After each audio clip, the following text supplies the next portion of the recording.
Good morning, everybody. Barbara Atkinson here. I wanted to send you a brief overview of one of the resources that we're going to be using with our high school students in ESL classrooms this summer. The book is called The Arrival. Some of you already have it because you attended the December CRM training, and if you do, you probably can bring that with you when you come to our training and tell us how you have your ideas about using it and some of the ways maybe you've already used it in class, and we can incorporate some of your ideas into the curriculum.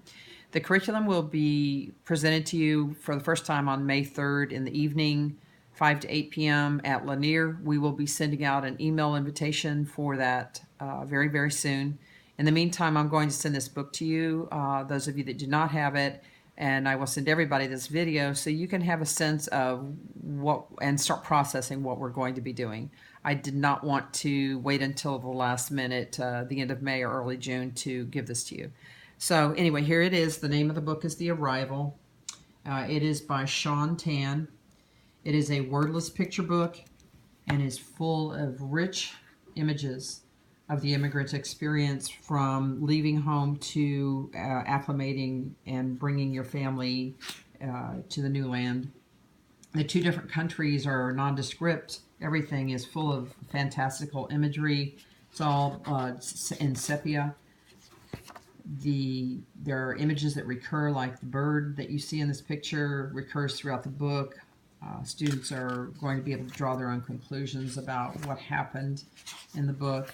Here's one of my favorites, this very, very sinister looking image. Here is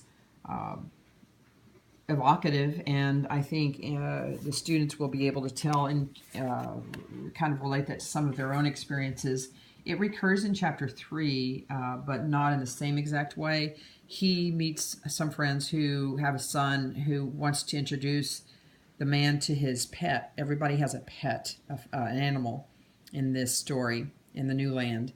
And all he sees is the tail, and it scares him, and you can see he drops what he's holding, he steps back. You can see by his expression that he's very frightened. And then he goes on to explain by drawing, which I think our students will be able to also relate to. He explains why he was afraid, what that image evoked in him.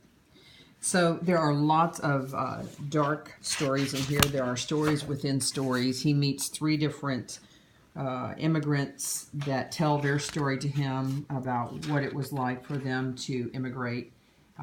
Some of the images are a little bit frightening. One in particular where there's a man who tells his story of war, and there's some images that might be a little bit maybe frightening, and I am thinking about especially those students who may have come from war-torn countries.